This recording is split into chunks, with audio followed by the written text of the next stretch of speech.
I think it's just a matter of people are like, I'm following you because I want you to post about jewelry. And if you're not posting about jewelry, I don't want it, But at first I was like, oh, well, I guess I won't be posting any personal stuff. And I was just like, that's stupid. Why would Let's I be real? stop? The next sentence was probably F that. Yeah, no, it absolutely was. Hey everyone, welcome to the S.O.B Marketing Podcast, where we celebrate the S.O.B that you are, and if you haven't figured it out yet, we mean small-owned business. We don't mean S.O.B. Listen, we know that as a small business owner, you are working hard on the daily to keep your business fully operational while trying to promote it. And while some days it may feel like the business is owning you, if we're being honest with each other, I bet you would admit that you wouldn't give up the insanity for anything. Our commitment here at the S.O.B Marketing Podcast is to give you the real talk, what works when it comes to advertising, marketing, promoting your business, and then what doesn't really work. And Chelsea and I promise to always keep the conversation real. All right, welcome back to another episode of the S.O.B Marketing Podcast. S.O.B as in small-owned business, y'all. We are not calling you son of a biscuits around here, okay? So I am here with my beautiful sister, Chelsea, who happens to be a marketing professional by trade as well. And we are the marketing sister duo over at The Seasoned Marketer. So we have a very exciting and great episode ahead because we have a special guest with us, the one, the only Rae Sumlin from the Design Demon. Yay! Thank you for having me. Yeah. Do you think maybe, I'm sure people who have listened to this podcast know about you because I talk about you all the time. I love your earrings. I'm not wearing a pair right now just because I have headphones on, but could you take a second and just talk a little bit about who you are, a little bit background about your small business and your story? Yeah. So as I said, my name is Rae. My business is the Design Demon, and for the most part, I do handmade acrylic jewelry, all that fun stuff. And I'm not veering off of that, but soon it won't only be jewelry, so that's exciting. But did we just get a big like news flash right little there nuggets, But yeah, I started not as a jewelry business either, which is entertaining. But I used to be a graphic designer in my day job. My first job out of college was working in the art department of a screen printing like t-shirt place. And so I got really into like customization and just like working with small businesses and all of that fun stuff that comes with working at a t-shirt company. But from there, I did a lot of like branding and marketing. And my last graphic design day job that I had was for a travel magazine. And it's not nearly as glamorous as it sounds. Graphic design is not to me, period. So just know that. Great, good. But no, I did a lot of just kind of cut and paste or copy and paste, very cut and dry kind of ads, nothing super fun. And I was like, this is really making me sad. And I know I can create more fun things. I think a couple of times I slid in like, oh, what if we did this ad to my art director? And he was like, absolutely not. And I'm like, cool, just wanted to try. So I realized I needed some sort of creative outlet for all the ideas I had in my head. And so that's when I started Design Demon, which again was not supposed to be jewelry. It was all like digital art and stickers and stuff like that. And then gradually I got back into jewelry from a hobby that I had when I was a kid. I'm like, no, I actually really like doing this. So that's kind of the background of how it became what it is now. Right. I want to say something that's so interesting about this. So it's, I have a full-time job in healthcare marketing, which I can so relate to you because it is not glamorous. Okay. It's very like, and Chelsea knows this because she did healthcare marketing too. It's just very cut and dry, and there's only so much. And I get it. You can be creative in some aspects, but for the most part, when you're promoting specialists and doctors and stuff. It's kind of, the same thing. So when I started the Seasoned Marketer, what was interesting is I was looking for a creative outlet as well. And so I feel like if anything, and you guys are going to get, you listeners are going to get a lot of nuggets to kind of act on today. And I think you're going to learn a lot from Rae's story here in the business that she's built, a very successful business, by the way, that's still continually growing. But I think that if anything, take that one piece of nugget and just tell yourself, if you're feeling that your day job is not really a source of inspiration for you, then use your free time to go back to some of the things that you like doing when you were a kid. Jewelry making, right? I know for me, we used to get the camera all the time. My brother and I used to pretend we were news reporters. So camera for me, I was like, oh, what can I do? Let me learn how to videotape or something. But so let that be a lesson that, where you're at today doesn't have to necessarily be where you're going to be at a year from now. If you just go on this discovery mode, right? Exactly. Yeah, I think my friends who are still kind of like, oh, well, it's so nice that you get to do that. I'm still stuck in my whatever 9 to 5. I'm like, you can still do it too. I mean, you don't have to do it to a full-time business level like I am now, but like if it makes you happy, just do it. Like you're doing it anyway. One of my best friends is really talented with making her own clothes and like crocheting and stuff like that. And she's like, I just don't know if I want to like post about it online. I'm like, you're literally already making it. Like if you actually want some sort of community online to be like, hey, this is what I made today, do it. You don't have to be paid for it. You can just do whatever you want. If it ends up being something that you can actually monetize, that's great. But at the end of the day, if it takes you out of that like stress of your 9 to 5 and it's like, oh, like I can talk to this random person I met online about what colors I should use for an apron. I don't know. But if it works, it works, I think it's hard. And Chelsea, do you agree with this? It's hard for people to kind of sit in the middle of things. So like we have this propensity to want to put ourselves in buckets and to give ourselves descriptors, right? And so like professional Vivian, I remember, okay, I'm a, executive marketing professional.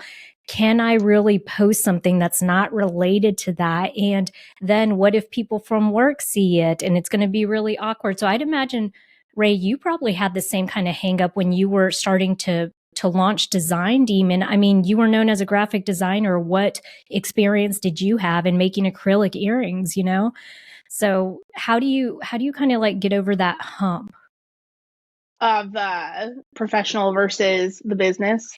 Well, just kind of like not feeling like you're quite there, right? So like you probably didn't feel like you were quite a jewelry maker, quote unquote, whatever that, yet, but you're like, how do I show up on social media like your friend? Okay, I'm making this, but like, I'm not a dressmaker. Like, who am I to post my stuff and share it with people? I think being a graphic designer kind of helped with the, what's the word I'm looking for? The vulnerability. It helps with the vulnerability of like, this is what I made. I hope you like it, because, you go through my first like intern graphic design job I had was you literally, this is what I made for the projects that I've been given to the entire art team. So that's other interns, that's the paid designers, that's the assistant and art director, like everyone. And they all will be like, oh, like maybe you should do this, maybe you should do that. And it's just a lot of history that I had of, I'm okay with showing this. I know it might not be the best thing, but, there's only growth from here. I can't make anything worse than this, hopefully. So I think that helped with like, hey, I'm going to do this now. If you like it, let me know. If you don't, also let me know. And it was a little awkward at first of like sharing with my friends, like, hey, like, give me some love, please. It definitely was slow. And I do think a lot of people were like, oh, she's trying the small business thing, like that whole, like, I don't want to, like, I do feel like a lot of people that I grew up with that were still following me online, whatever, were kind of in that mindset. But for me, I just had to be like, listen, I can't post this, or I can't stop myself from posting this stuff because I'm worried about how other people are going to perceive it. I just gotta do what I want to do, and hopefully I'll find people who like it. Hopefully people will give me their honest feedback, and then I can like learn and grow from there. So I think for me, to answer your question, it was just more so of like by ripping that Band-Aid off and letting what happens basically. I'm so glad that you started talking about all of that, because that's a perfect segue into what we want to talk about in this episode, which is branding and authenticity and just sticking true to who you are, designing what you want, and how to find and build that community of people who want to see what you're creating. Because let me tell you, your products in general speak to me so much. Let me tell you, there's something about wearing coffin earrings that say drop dead that really do it for me. Okay. So and that's why we're friends. Exactly. So I think, and that's why when we discussed bringing you on, we really wanted you to come on because you've done such an amazing job at creating your community and building your authenticity and your brand, that we really wanted to hear your process and how this happened for you, and all of the little nuggets, like Vivian said earlier, that you can share with all the small business owners that are listening now. I do also want to make a little comment, though. I find it really interesting how both of you are talking about, it's kind of weird when you're starting out to post on social media and stuff like that. I feel like that is such a generational thing too, though, because for my generation, like for Gen Z, it's not weird anymore. Like all of us have 20 million different accounts that we're posting about 20 million different things. I feel like now it has become so much easier, one, to not have that stigma of, oh, that person's trying to do the small business thing, like you were saying. I feel like that stigma is starting to go away. And also people are just doing whatever they want on social media now. So I feel like it's starting to get a little bit easier. Yeah. It probably is. I do know, I will say, and I want to encourage everybody that's listening to go, and in order for this conversation to make sense, especially what Chelsea was just saying about the type of jewelry that Rae is creating, go and visit her Instagram page, because she has that entire page splashed with all of her earrings, and you'll see just how unique and different they are. Because I do think that there's something there about, like, Rae, you're not talking to everybody, right? You're talking to a very specific group of people, and that's the community that you've wanted and so specifically have built. And then Chelsea, when you're saying the generational thing, I will partially agree to that. I will tell you this personally, and I can only speak for myself.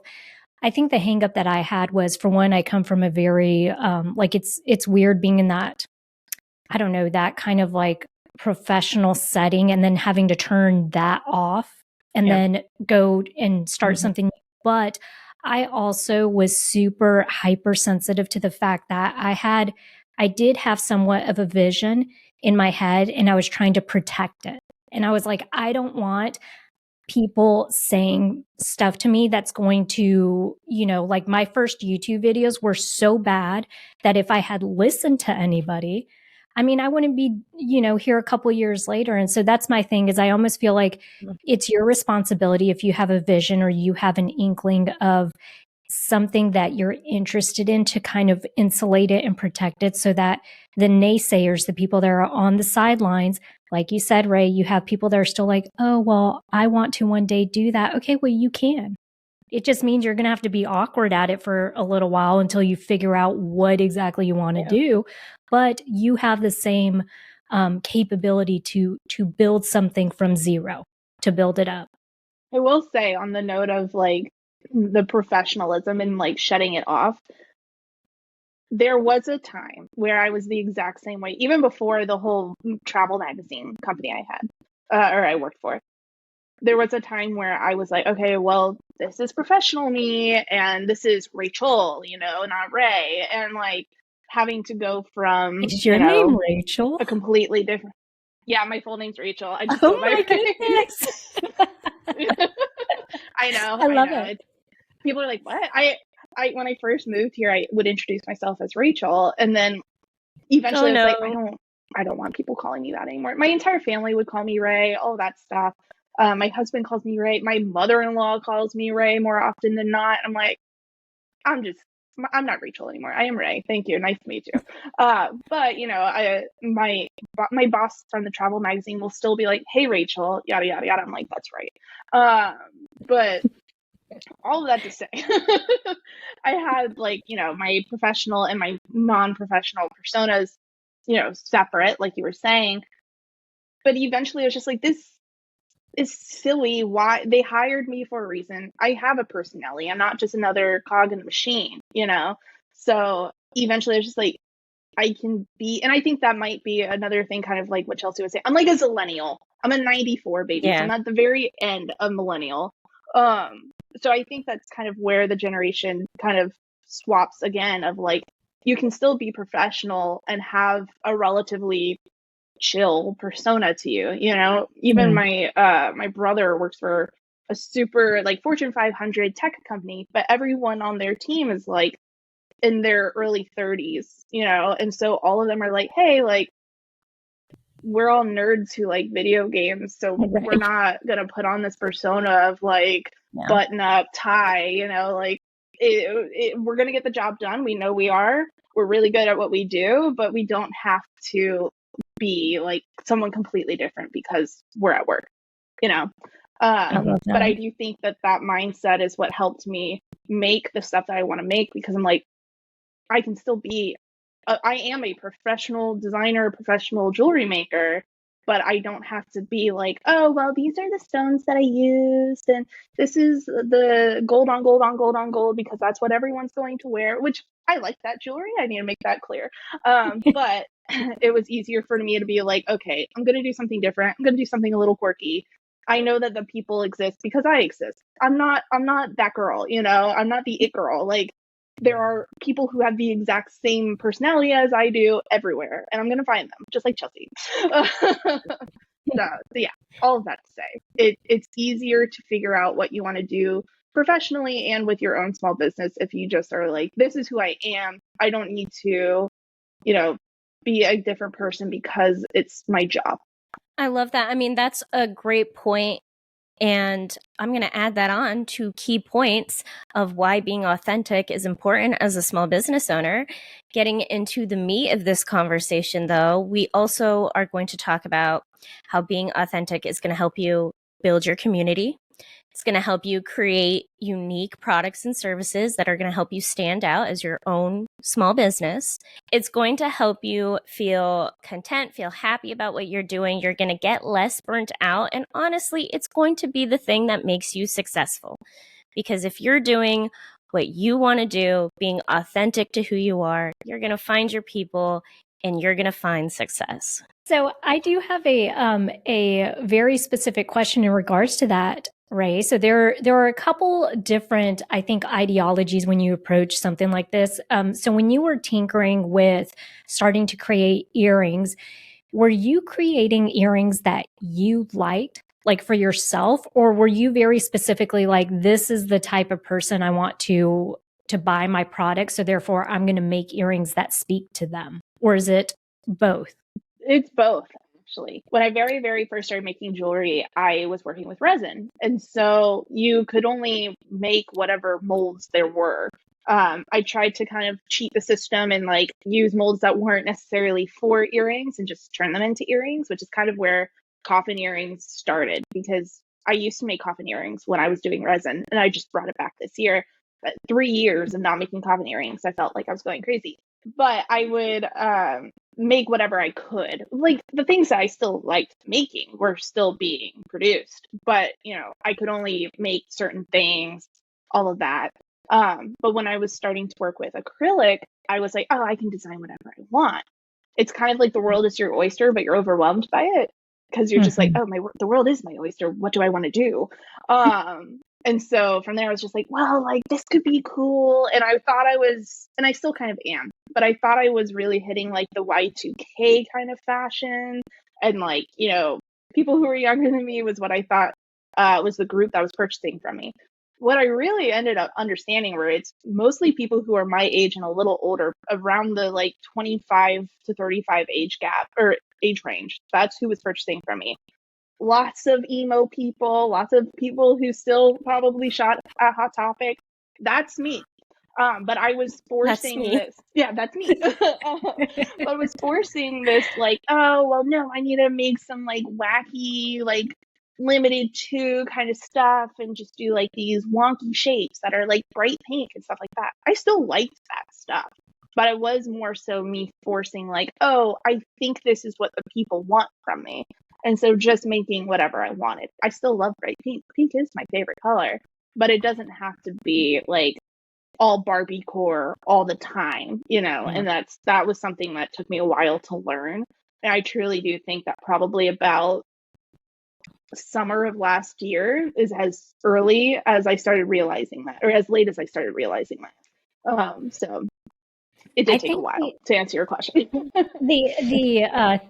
There is something I want to say here, because if you are a service-based business that's listening to this and you're thinking, oh, well, she sells product, like it's very different in service-based. It's not, because let me tell you, what ends up happening so many times is sometimes when we're trying to sell something to someone, it's a problem or an issue that we think we've identified for that specific consumer or that person, right? Our target audience. Mm-hmm. Sometimes that's not the problem they're having, right? So sometimes the problem is actually before or after or somewhere in the middle. And so I think it's so important to what you just said, when you're always going to have an inkling that maybe you're going to be for certain people. But then when you go back and you look at what's actually happening, it made it easier for you, because you're like, well, why am I trying to fit like a square peg in a round hole, right? Like that doesn't make any sense. I enjoy doing this.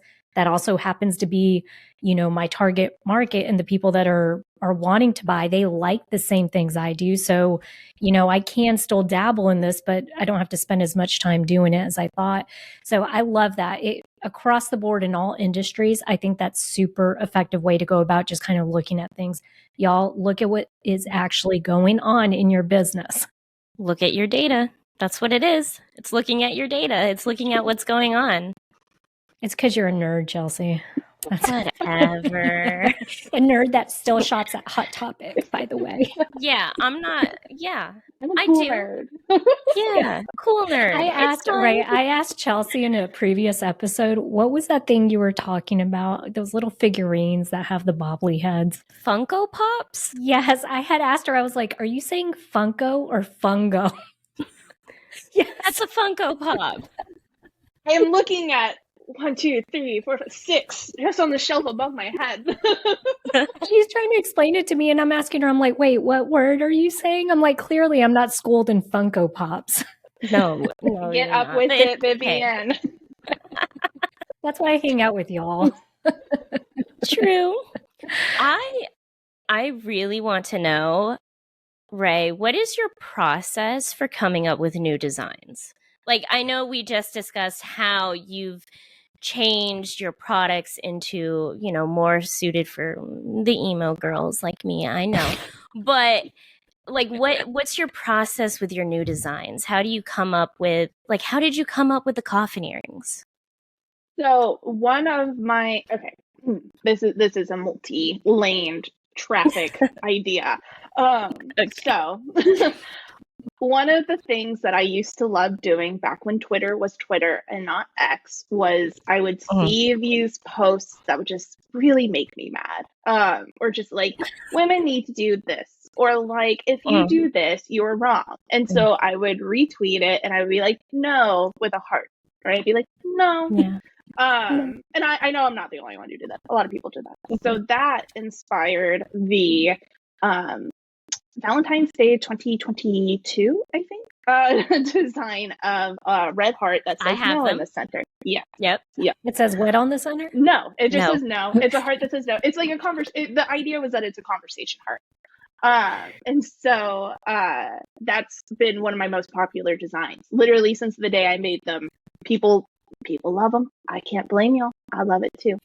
And so I've been trying to work with like, okay, well, what other things can I make with this? Like, what other random phrases can I make that's not just like, I love you and stuff like that. And so from there, I was like, well, I really like to curse. And so there's a term called grawlix, like GRAWLIX. And it's when someone says a curse word, but it's translated into just like a random assortment of symbols. Kind of like what Instagram captions will do. If you curse, it'll just be like bleep, and it'll be like exclamation part, hashtag, the random symbols. I'm like, okay, well, I'm gonna do that. So I did it. It sounded like crap. No one understood it. I'm like, awesome, cool. Except for the corporate girlies over here. I understand because I'm like, that's the only way I'm allowed to cuss in like a corporate setting.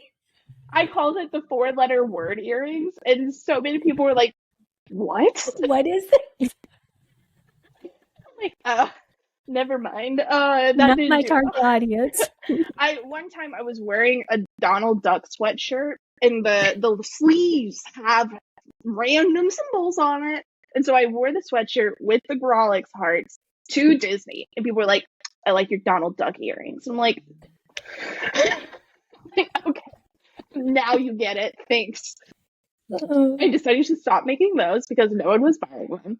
But Valentine's Day this past year came around. I'm like, okay, I know I want to do like a more emo thing. I saw the term Halloween on Pinterest. I'm like, I love that. And so I was like, I'm going to make a spooky, like gothic romance kind of thing. And I was like, coffins. I can do coffins again. I wanted to do more of the like conversation heart type pieces. And so I was like, I can make conversation coffins. And so that's where like, you can have you can be like drop dead, but you can also be like, no, really though, drop dead. Here's a coffin for you. So that's kind of the thought process behind that design. I have to say, I have so many of your Halloween earrings, or just products in general, because I think I bought like a mirror. I think, was it that says haunt me? Bite me. Well, you have haunt me. Bite me. Yeah, the I mirror have the says haunt bite me me. earring. I have the mirror that says bite me. I have the coffins that say drop dead. Like, this is really, I am her brand evangelist. Okay. Evangelist. If you have any questions about any of her products, I got you, because I have so many of them. I have your buy earrings that you don't make anymore. Yeah, the arches. Mm-hmm. Yep, the arches. You bought like the last pair I had. I remember that. You were like, don't you have some that say baddie too on it? Yes, I have baddie earrings. Says baddie. Which I wore those to a concert, to an Arlie concert, and Maya and I saw him out on the street, and we like followed him until we got his attention, and I made him talk to us, and he was like, "No, they're not baddie, they're brutal," because because he said, "Oh, I love your Olivia Rodrigo earrings," and I was like, "No." I was like, actually, this is a local artist. It's You're not like, Olivia I'm not Rodrigo. gonna tell Rae that you said that. So I love Olivia Rodrigo. I'm not gonna lie, I do. I had not listened to her by the time I had made the brutal earrings. I just wanted to play with because for those who don't know, the baddie earrings I have are in the classic 90s Barbie font. So from far away, you're like, oh, they say Barbie, but no, they say baddie. So I wanted to make like an edgy version of it. And so that's where brutal came from. And I'm like, well, I don't want it to look exactly the same. So I did a lowercase b instead of an uppercase b.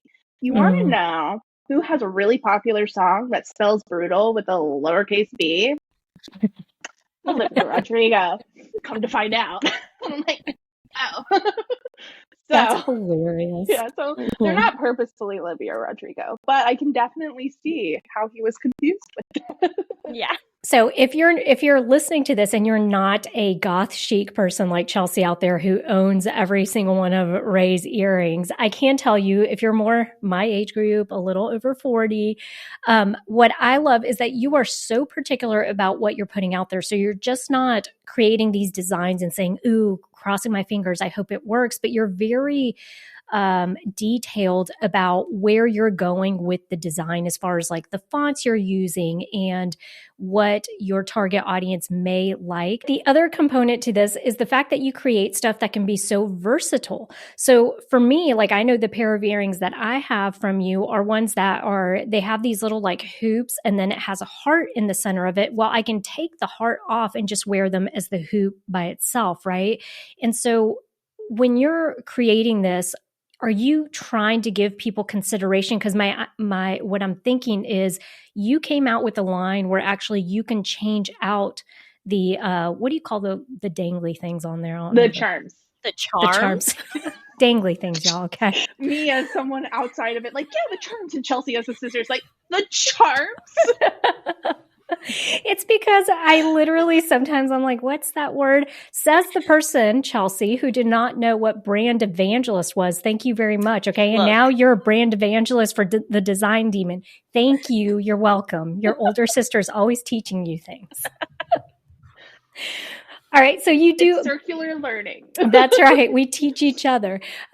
But so you do have a whole line of where you can buy a base or get earrings and then switch out the charm. So then I'm sure that as a business owner for you, that's great because you're thinking I can price these charms differently and then they could buy one product, change them out, and then you have them coming back for reoccurring purchases, right?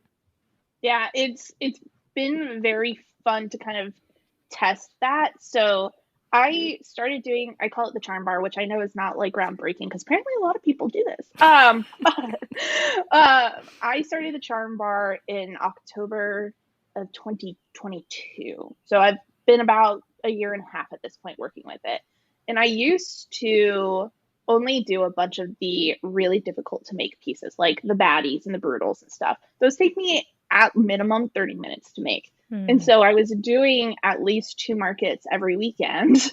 And I'm like, oh, this is taking a lot of time. And my brother, my husband, one of my best friends, and my sister-in-law on separate occasions were like, maybe you should make something that's less time consuming.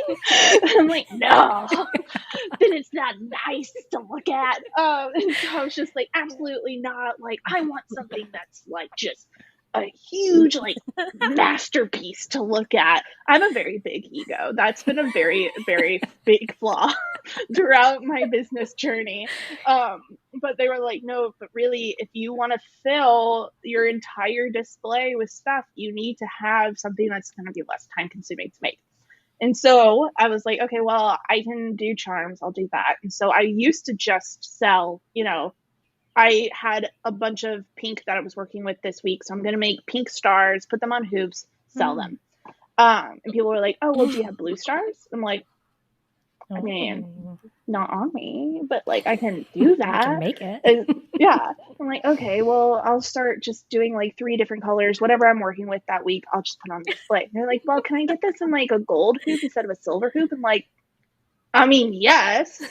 They're like, maybe if I just had this out for y'all to make your own situation, I don't have to worry about putting them on backing cards, making sure I have a decent like color display option for you. Like you can literally choose the color of the rainbow, all that stuff. And so that just kind of gradually got bigger and bigger as far as like what I offer. And then someone was like, oh, well, I got I make lightning bolts that aren't just like a charm. It's like a full like piece with like a background on it, all that stuff. And they're like, oh, well, I have the lightning bolt earrings. Can I put these ghost charms on the lightning bolt hoops? And I'm like, yeah, they're literally the exact same hoop. And then I had another girl who was like, oh, well, I like the charms, but I don't like the large hoops. I'm going to buy the coffin earrings, for example. They're on these smaller semi hoops. Can I place the charm on there? I'm like, I've never tried it. Let's test it out. And so we took those hoops and we put them on. I'm like, would you look at that? It fits.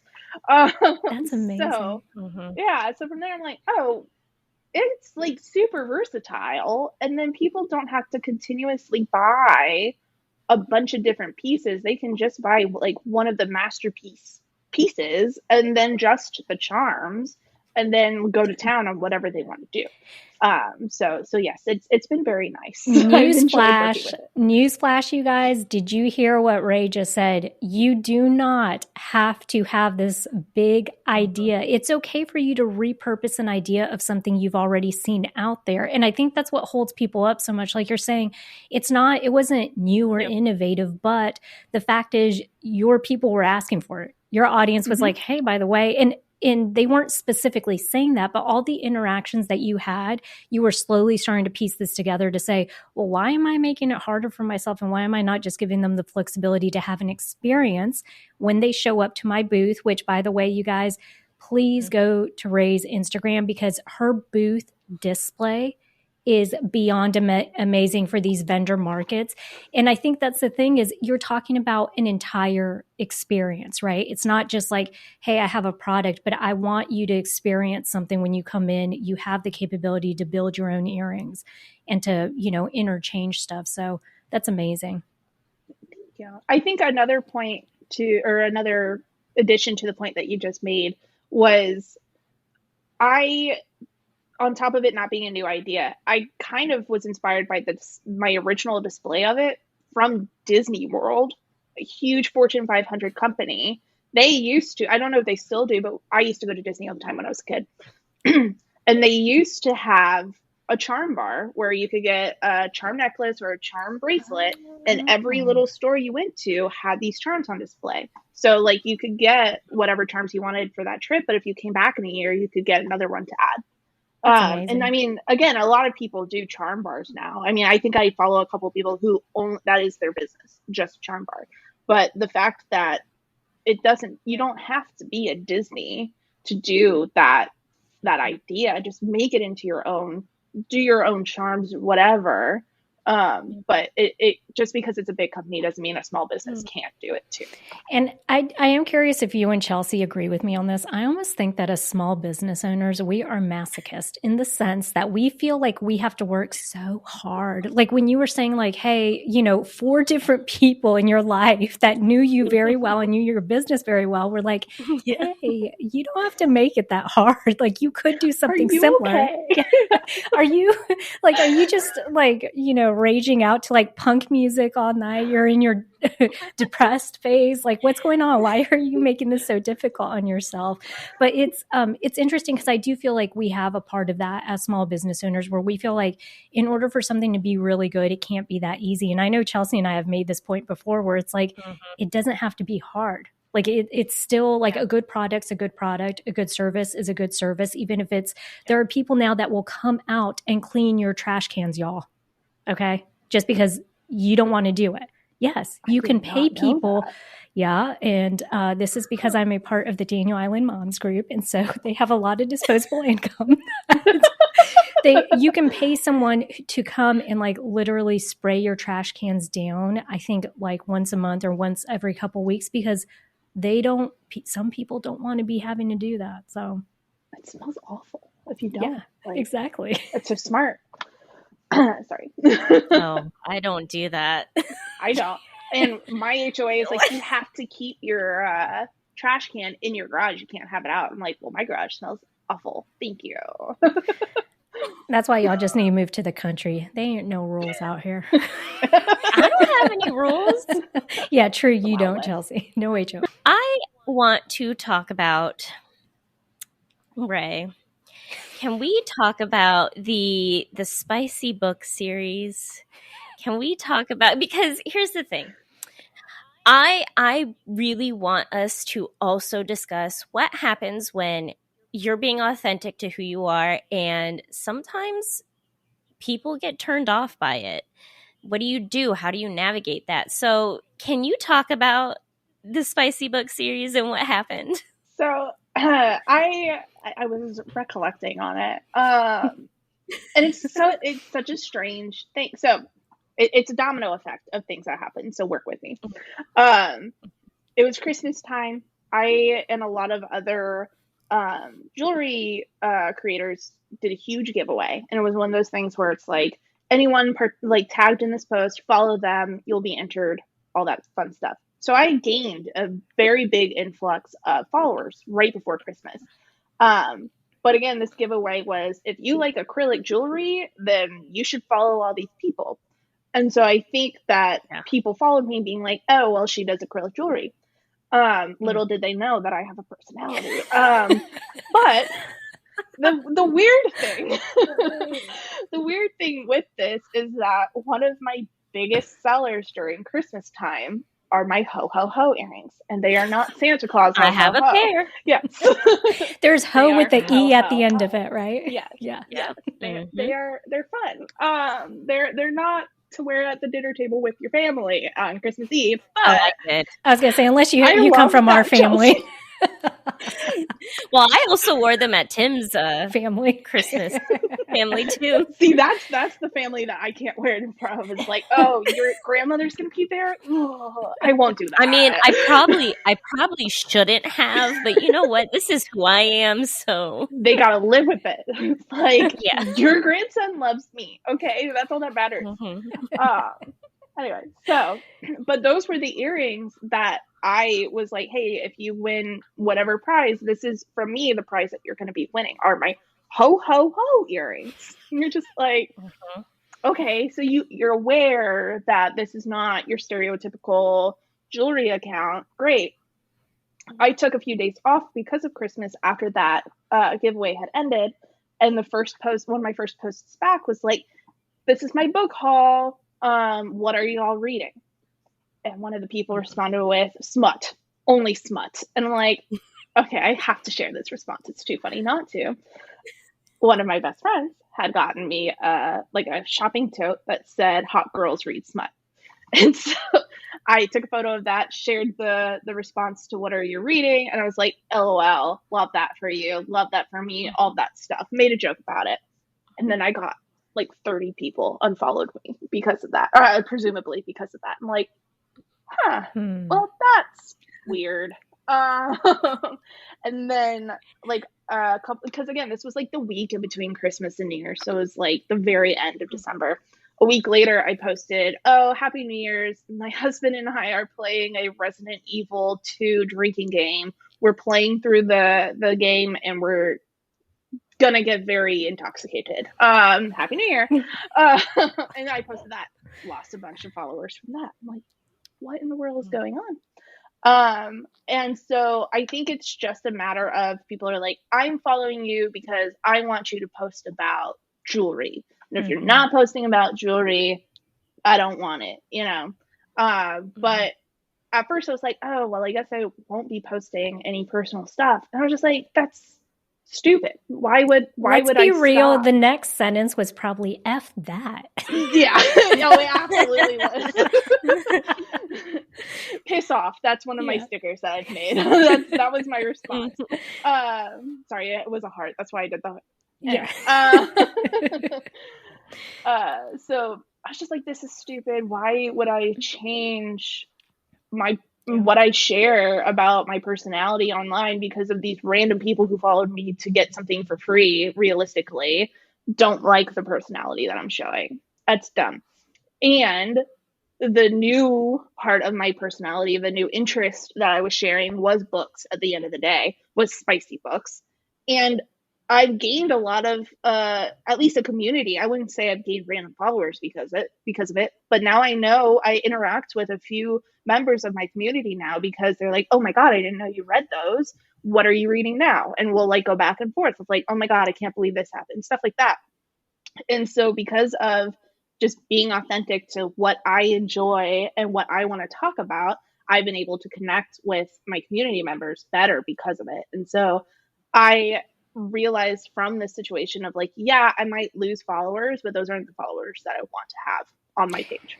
I do want to point this out here as a lesson learned to every small business owner out there, because I know Chelsea and I hit this home every single time, and we're not playing when we say this, y'all. This is legit. If just because you have a large social media following does not equate to sales. Okay, so take for instance what Rae did, something that a lot of business owners out there are doing. I'm on Instagram. I have a product. I have an opportunity to team up with other business owners. We're going to do a raffle. In order to get this raffle, we're encouraging people to follow all of the accounts. That's the way that they get entered into this raffle. The downside, that's perfect because it does funnel new potential sales or customers to your page. The downside of that is that sometimes it may attract the wrong people, which is good for you for realizing what was happening and saying, no, I'm not going to change the direction I'm on or the path I'm on, because the people that are my people are my consumer, my customer, the people who are dishing out money to buy my product, like the stuff I'm sharing. So I'm not going to change what I'm doing because the other people can just hit the pavement and go somewhere else, right? You don't have to follow me. So I think that's where a lot of times we get so caught up in this, like, hey, let me have 250,000 followers. Well, what great does that do you if we always talk about percentages. What percentage of those people are actually spending money with you, right? You want that percentage to be higher. If you have 5,000 followers and 50% of those are actually spending money with you, that's a wonderful, wonderful rate, right? Yeah. Yeah, no, that's been the best piece of advice I've had since I started. I was listening to another podcast. Again, this was years ago. And they were like, I was working, it was a social media manager. I was working with this person. They had 50,000 or 50,000 followers, but they month after month were not meeting their sales goals. And their sales goals made sense for all of the other analytics that you push into it. It's not there to like saying, well, I have 50,000 followers, I want to make $100,000 a month. It wasn't that kind of goal. And they were like, well, it's because we're not getting any more followers on social media. And they were like, no, it's because you're not converting your followers into your customers. That is the problem. You're not, you're advertising your services to new people. You're not advertising your services in a way that would be helpful to the people who already follow you. I think that is a solid piece of advice. I love that you said that too, because I feel like sometimes as small business owners, we can focus on, I need to get my name out there. I need to grow. I need more new people to see my stuff. Your reoccurring customers are so important. They're the ones who are the brand evangelists. They're the ones that will consistently purchase from you. So they're really the ones that are helping you make money. Yeah. And they're the ones who, sorry. Baby. No, go ahead. And they're the ones who will tell you like, hey, you're doing a good job. Keep making that kind of stuff. Or like, hey, like, I'm not huge on that. Try it out. But like, it might not do it. Like, those are the people who know you better as a small business owner. And they're the ones who will probably give you the best feedback as to what will work in the future. Right. Tell me, because you work the vendor market circuit quite a bit. So you spend quite a bit of time on the weekends, like going out and actually setting up your display and being there all day and trying to get new people to look at your stuff. And then what percentage, this may be hard for you to do, when you're out there on any given day, what percentage are people that already know you and are stopping by to look at maybe new stuff you have, and then what percentage are completely new people that don't know anything about you? I think the best way to answer that question will be from a market that I always do, which is Feminist Magic Market, right? If I'm doing a market that I've either done maybe once or twice, or like I have never done, it's harder to know, but I'm always in the same spot at Feminist Magic Market. I recognize a lot of the people who go to Feminist Magic, all that stuff. So when it comes to a market that I consistently do, I would probably say it's a good like 40% of people are people I recognize because I've seen them before, or I know that they've bought from me before. And then the other 60% are maybe, I'll say 30% of that 60. So 40% definitely people I recognize, new or repeat shoppers. 30% are probably people that have been at the market before, but haven't shopped with me. Now they're shopping with me. And then the other 30% are brand new. That's probably the spread. When it comes to something like Walmart, which I'll probably do half of the time that they have an event, I would probably say it's a good like 50-50, like 50% or 70-30. I was confusing my two markets. 70-30. 30% are reshoppers or repeat shoppers. 70% are new people. So I think there's something to say about frequency as far as if you're doing a market all the time or not doing a market all the time.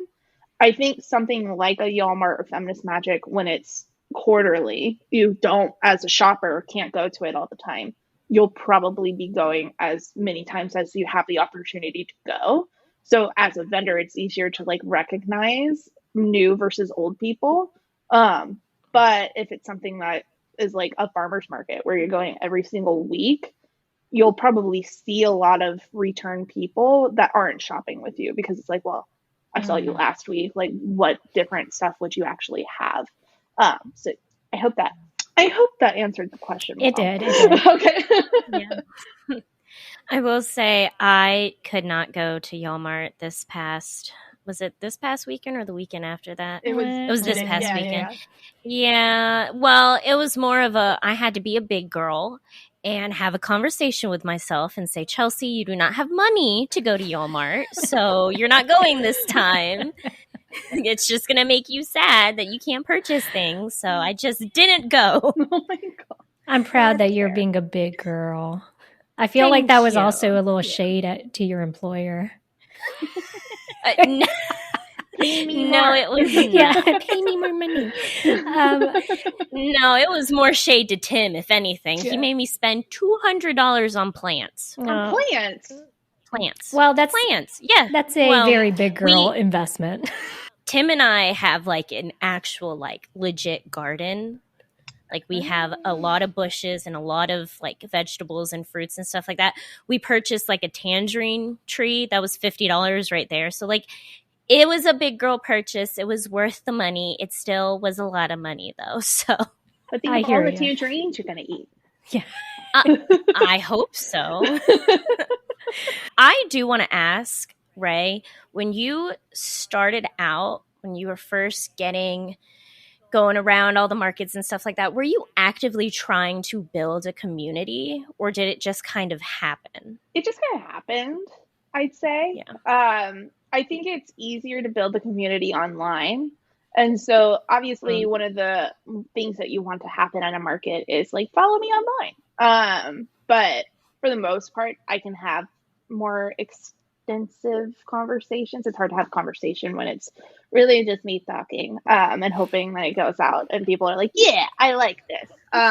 But it's easier to kind of show my personality and stuff like that because at markets, especially if it's at the end of the market, I'm like, my brain is deteriorated. Exactly. Yeah. I'm just, I want to have a good conversation with this person, but I can't, like my social media out. And so, I would definitely say it kind of more so came naturally than attempting to do it. But I do make a point of not, I mean, this kind of goes back to what we were saying about your work persona versus your normal persona. I try my best to like merge those because I do think I feel a little bit more of my professional persona coming out when I'm selling like at a market than I do just like how we're talking now or on Instagram. But I try and have actual legitimate conversations with people and not just be like, please give me your money. Like that's weird. I don't like feeling like I'm being sold to, so I'm not going to do the same thing in return, right? Yeah. I'm going to inform people of like, this is what you're looking at. If you have an allergy, this is what you're looking at also. I have kind of a repeated couple of sentences that I'll say to every single person who comes to my booth. But I don't want to feel inauthentic basically and realize that like these are actual humans who are taking their time to look at my stuff and hear what I have to say. So I'm not going to be like, anyway, on to the next one. I'm going to actually like, if I can have a conversation with you, have that conversation.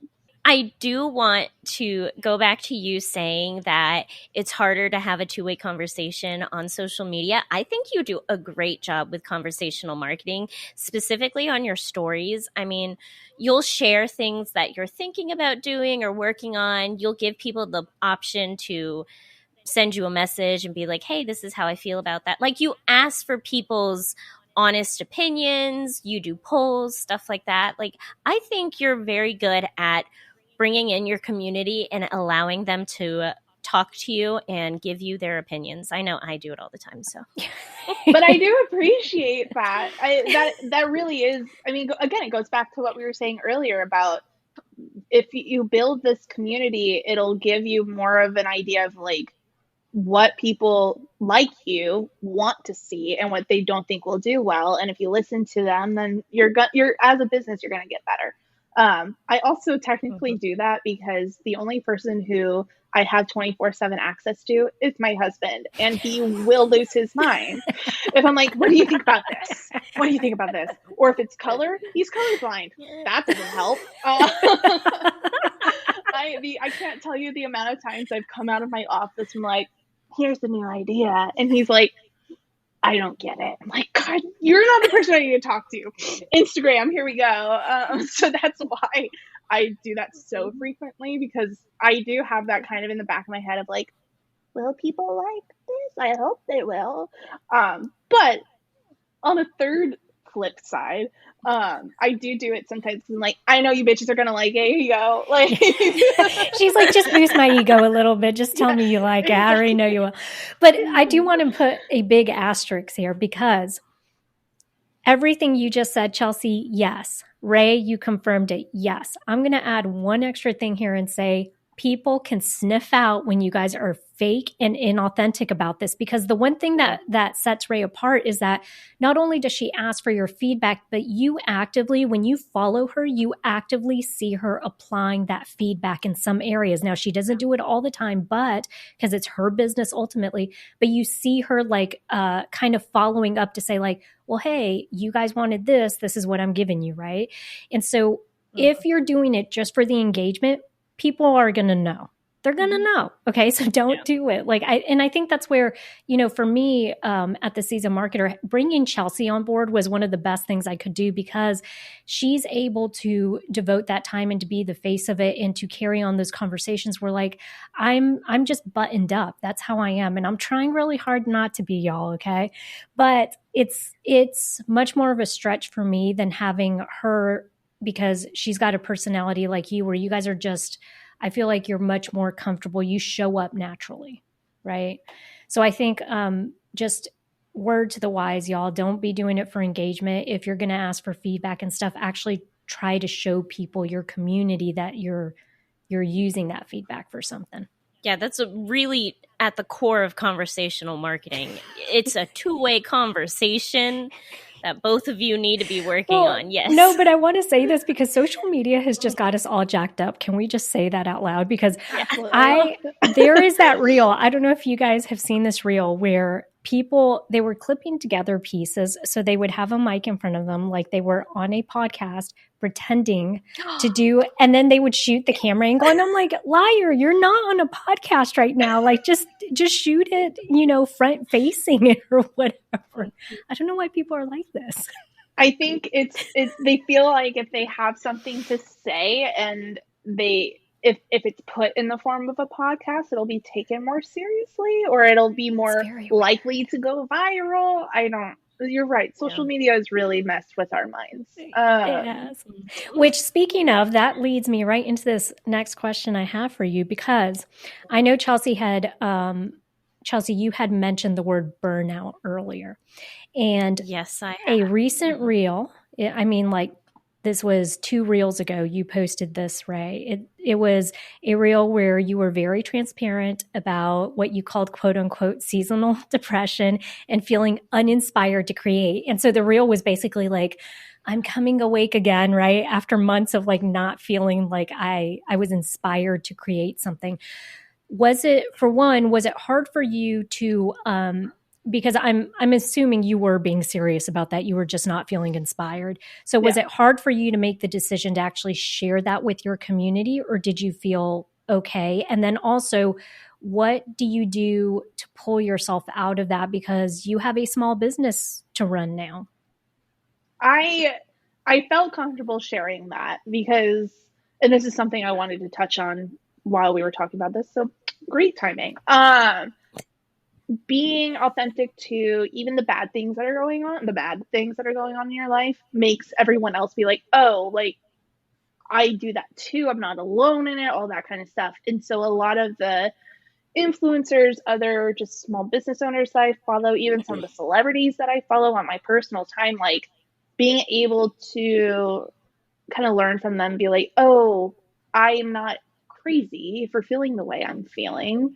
It's so nice to know that, and it's refreshing to know that other people feel that way. And so if you ignore that part of everything, you're just making people feel even worse about themselves, you know? And so actually one of my business friends, her business used to be Amanda Made. Now it's Hey Indie Disco. It's owned by Amanda. She used to do only clay jewelry, but she's doing like clay jewelry, other fun kind of like pops of color, like wall art and stuff like that. She's rebranded herself, taken some time off and coming back. But she's been super open about like, hey, like this has been my journey. She's super happy a lot of the times, but sometimes she's like, hey, like I felt like absolute garbage today. This is how it affected me mentally. I couldn't do X, Y, and Z. I know tomorrow is a new day. I'm going to try a new day. Right. And so I think being that open and somewhat vulnerable is good because it makes other people realize like, I'm not alone. I have other people to talk to about this if I want to. And again, it goes back to feeling less crazy, for lack of a better word. Well, and it's also shooting. Here's the thing is like, I think when you're building a community, because you're so invested in the community you've built, right? So like people feel like it's their journey too.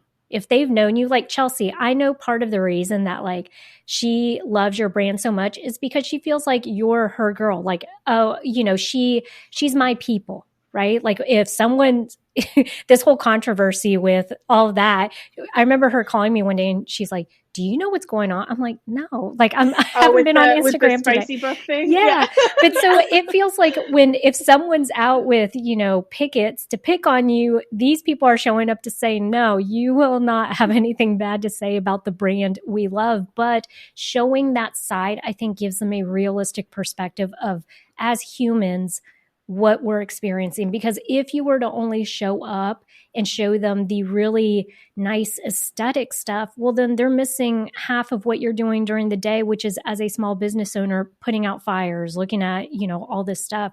So I think it's really, it's good because you're teaching us how that community is being built. It's not just the polished stuff, but it's like, hey, let them in a little because they want that honest relationship. I think that's one of the plus sides to being a small business and being the face of the business is not having to be a Disney. I keep going back to them. It's on the top of my mind because of the stinking Funko Pops. Sorry, you're welcome.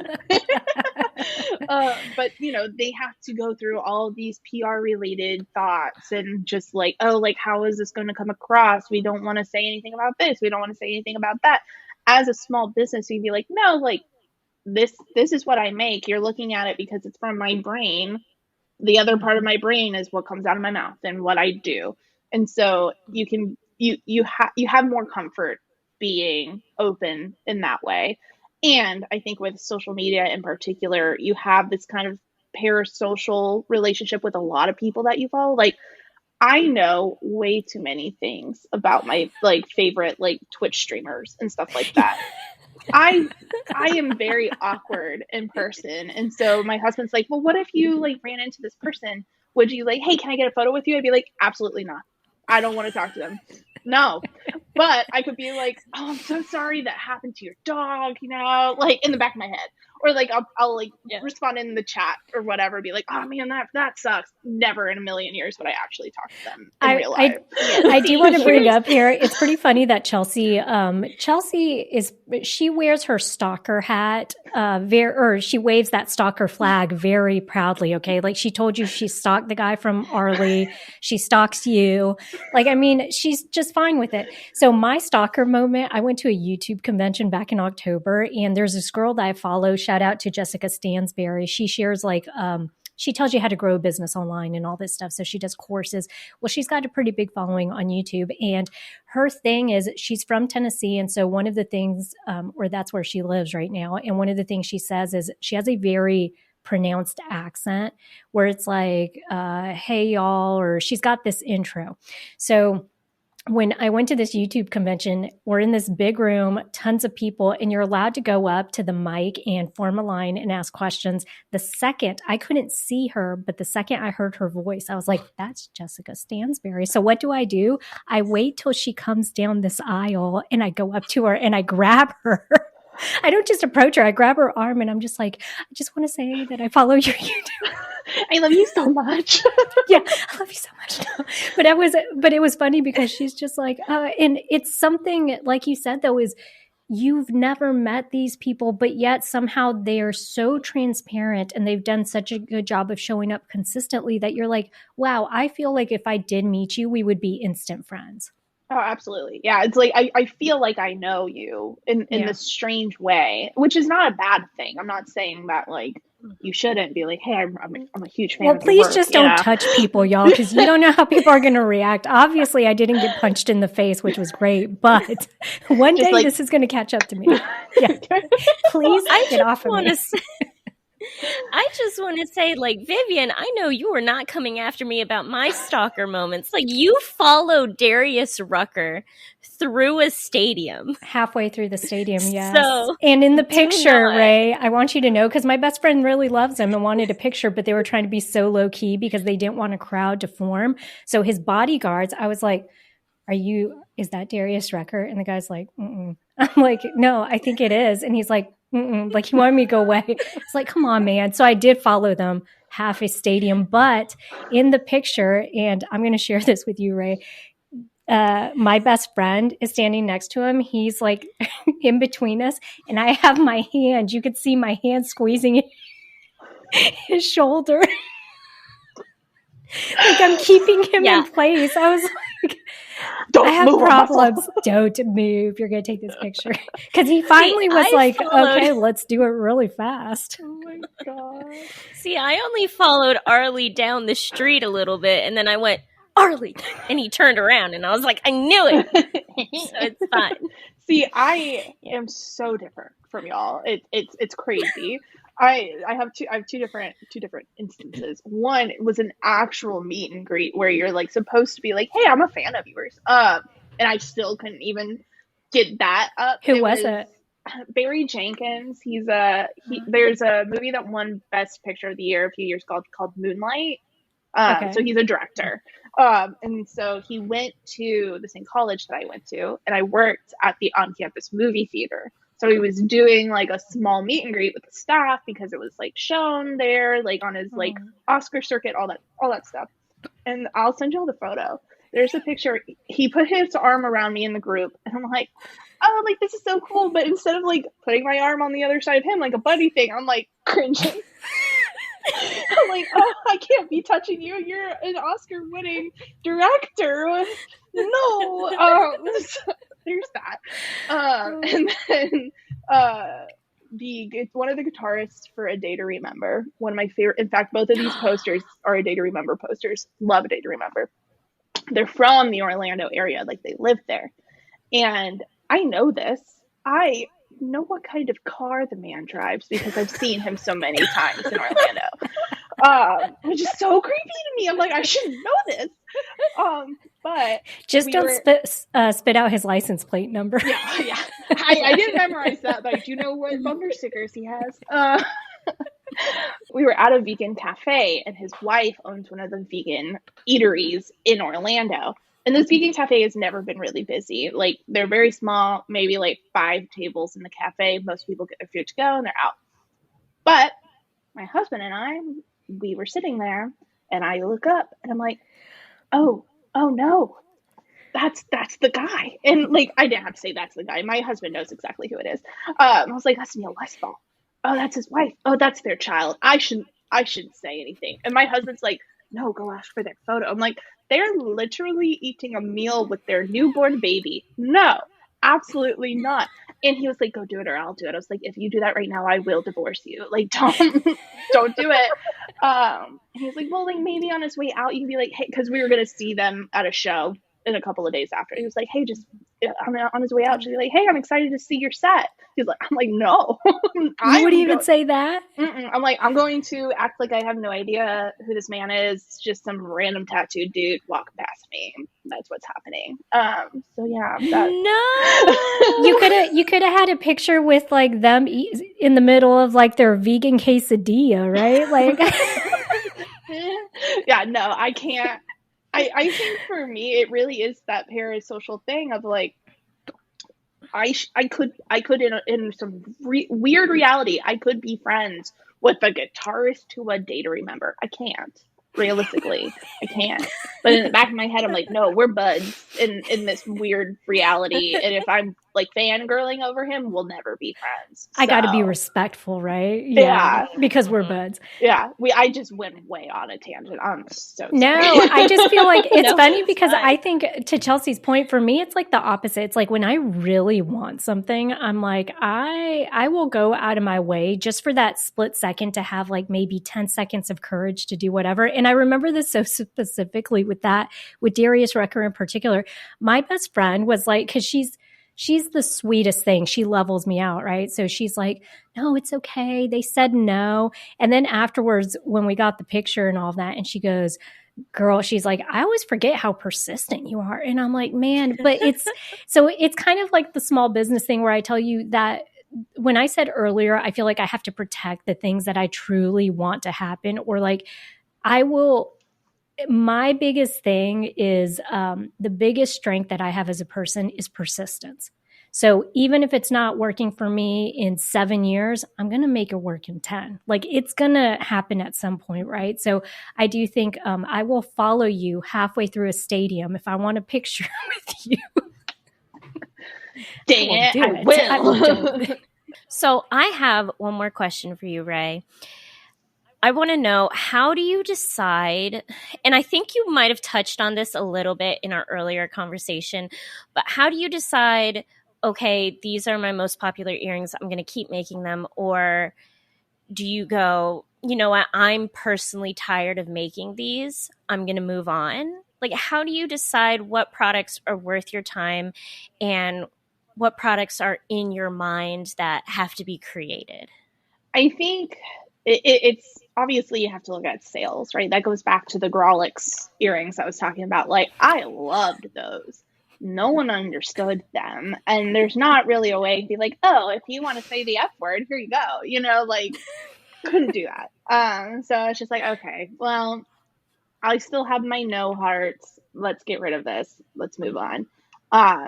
As far as like learning what I do want to make and what I don't want to make, like I said, I follow a lot of other jewelry makers. And if someone's I had a whole collection. I had a whole collection. I was going to call it Tutti Frutti.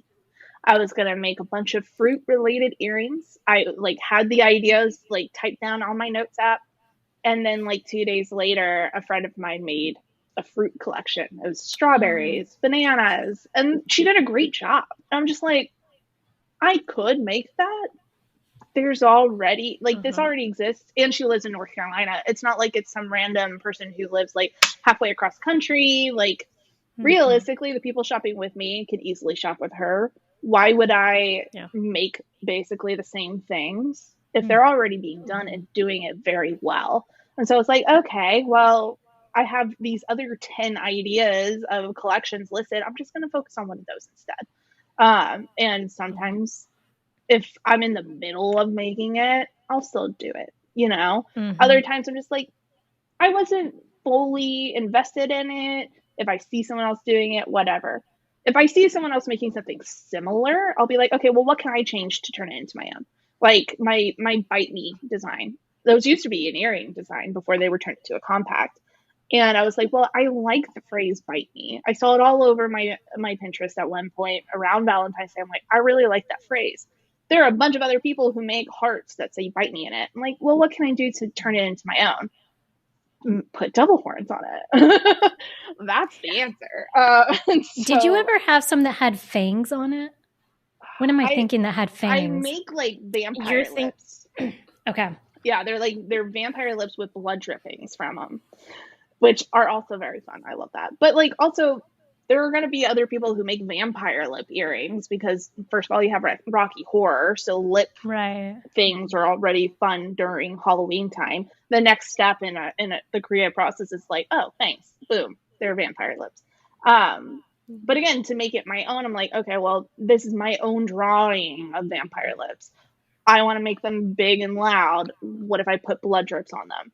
I had another design, similar size, called my Reigning Pride. They're little rainbows with like hearts hanging from them. Mm-hmm. I was like, what if, and those were my best sellers at one point. I was like, what if I like made the vampire lips into like a Halloween version of the rainbows? I'm like, okay, well, I'll do 3 strands of blood dripping from them, similar to how the rainbows are. So it's just working with what you know has worked in the past, working with motifs that you know are popular amongst other creatives and turning it into something that's your own and doing something different with it that other people don't do or can't do, depending on what they're working on.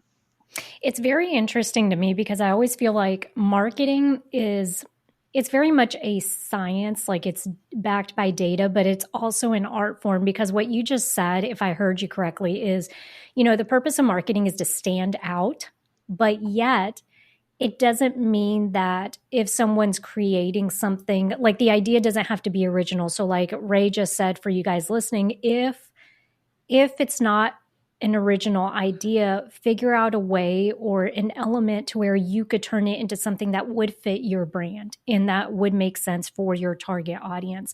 I think that's where that art part of it kind of comes in, where you're like, okay, I need to set myself apart, but yet it doesn't have to be some new innovative thing. I can take something that's out there and just kind of, put my spin and my version on it. I think that's what helped with being a graphic designer too, because and it goes into marketing. I worked for marketing firms, so I fully understand the direct correlation here. But graphic design isn't only an art; it's very creative. But there's a lot of logistics behind it, and I've tried to explain this to my friends who solely use Canva, and they're like, "We're graphic designers." I won't get into my snobbery behind that, but I'm like, if you logistically, the brain can only comprehend certain aspects of a design, right? So if you don't have any margins around a big block of text, your brain's going to be overwhelmed and they're just not going to read it. They're going to be like, okay, that's fuzz. I'm just going to scroll past it, right? You have to be logistical and also make it pretty, which goes to marketing. You have to make something that is fun and eye-catching, but also something that people will spend their money on and not just some random conglomeration of rainbow, Yeah. Well, and just so you guys know what kind of an exciting life I live, one of my favorite accounts on Instagram is actually a girl who does, she kind of does like logos. She's a graphic designer by trade. And so she helps companies redesign their logos, and you watch her, she films herself from the computer doing from A to Z, right? So the idea that she sketches out, how she lays it in, she's not using InDesign, she's Illustrator, right? Yeah, how she lays it out in Illustrator and how it morphs over time and how she can't make some elements work and it just didn't look right. And so in my head, that's the stuff that I love seeing that process, because to your point, it's one of those things where there are some hard truths to the way your eye takes things in. So you kind of have a box, but that box isn't exactly square. You can distort it a little bit. So that's what I like doing in my spare time. I love those accounts. I'm with you, girl. I love them. I'm always like, I wish my brain worked like that. I love when you're just like, how did you sketch that many designs? What?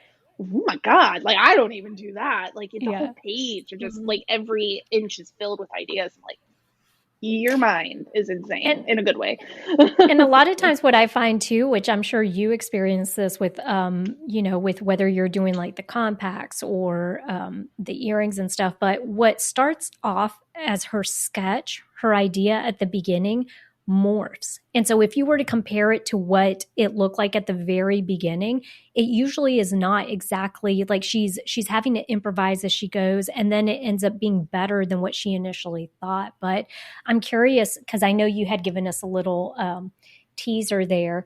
Do you want to share anything about what potentially could be coming down the pipeline from the design demon. What do you want to tell us about it?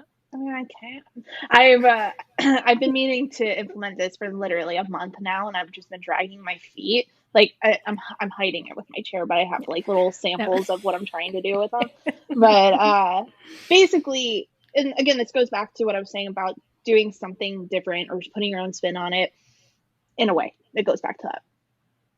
Jewelry is very accessible as far as how to start a small business and all that stuff. I love making jewelry. I love the community of jewelry makers I've met. I love the community I have made from making jewelry. I'm not going to stop making jewelry.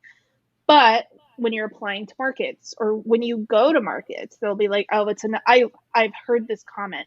Oh, it's more earrings. We don't need to look. Oh, okay. That's fine. I've spent a lot of money on a couple of markets where it's like I'm not being hyperbolic. Every other vendor was a jewelry vendor. And you're just like, okay, there's only so many people that we can outfit with our stuff. And so I want to start being more of like a lifestyle brand, I guess, for lack of a better term. I truly don't know like how to define it. But imagine like a boutique where I'm making everything instead of sourcing it. And so the next thing is glassware. It's like little iced coffee kind of cans instead of the can shaped glasses, and then like the hot coffee and like hot chocolate clear glasses. I realized that at least what I'm starting off with is just kind of stuff that I already have either as big earring designs or sticker designs that can be kind of expanded upon, turning those into things to put on the glasses to customize and personalize the glassware. So I'm trying to expand to more options for people, because that's another thing is like my husband, he's like, you're doing a great job, sweetie. You know, he's like, these are cool designs. He literally can't wear them. So, but he can drink from a glass, you know? So it on top of expanding what I make, still having my designs at the end of the day on something. I'm not just a jewelry vendor anymore. So someone who is running a market can be like, oh, well, they're like a boutique, whatever. But I'm also expanding my potential customer base as a, you know, you might not like jewelry, you might not wear jewelry, but if you appreciate my art, you can now have it on glassware. So that's my next step of many. That is awesome. And I'll tell you, I think for what I absolutely love about that is, I was listening to something earlier today, and the gentleman was saying that a lot of people have a hard time growing on social media because they don't make the connection in knowing that people get invested in brands when they know the person behind the brand, right? So it's no longer about the product or service, but it's the person. You're invested, like we said, in your journey and also in what you're doing and the type of person that you are. And I think for the design demon, it's weird because I know you do earrings and jewelry, but I guess your name says it, design, right? And so for me, I guess maybe in my head, I've always thought that it's more about the design than it is about the actual product. And the products are fabulous, but like you said, you could convert that into, you know, the not the cups, but the glassware and all of that. So that is awesome.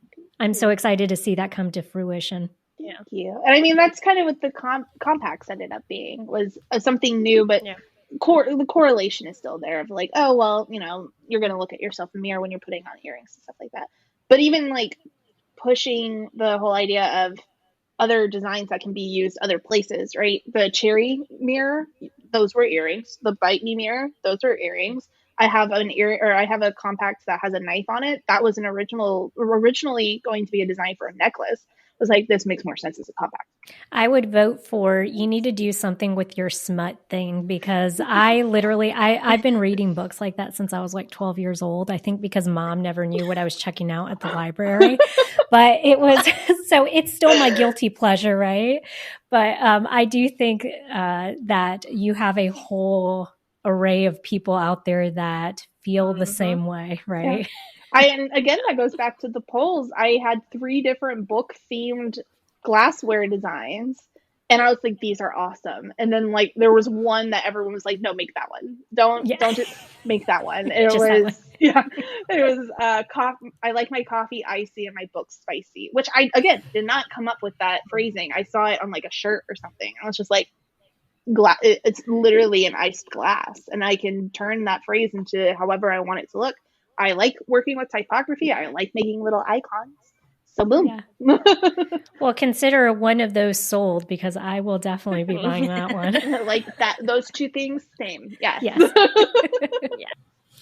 Okay, well, I think that wraps up the conversation. I want to say thank you, Rae. It's been wonderful having you on. Hopefully we can have you on for another episode.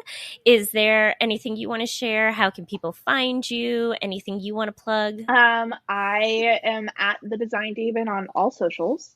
I don't, not really anything that I want to plug other than the little nougats I've left in the episode, but and y'all, the is very important to the Design Demon, right? So if you're on Instagram, search her under the Design Demon. Indeed, I am the one and only. Unfortunately, that's not one and only, but that's why the but yeah, that's why the and check out Feminist Magic Market. That is my other business, if you will. So yeah, those are the 2 plugs that I will give you. But thank you for having me. Great. Yeah, and it's been wonderful. And just so you know, you always have an open invitation to come on here. If you ever find a topic that you want to talk about, just ping us, and open invitation. You could come on anytime. I think we appreciate your transparency, and also you giving us the nitty gritty on the good stuff, the bad stuff, the stuff that you toyed with and didn't work out so well. And so I think those are the conversations that we want to be having here on the S.O.B. Marketing Podcast. So you guys, please be sure that you share this episode and you go check out all of Rae's soon to be outside of jewelry, but for right now, compacts, jewelry, all that stuff. Her designs are by far fun and different, and not just for the emo girls like Chelsea. They're for everybody. Yeah. And go be the best SOB you can be.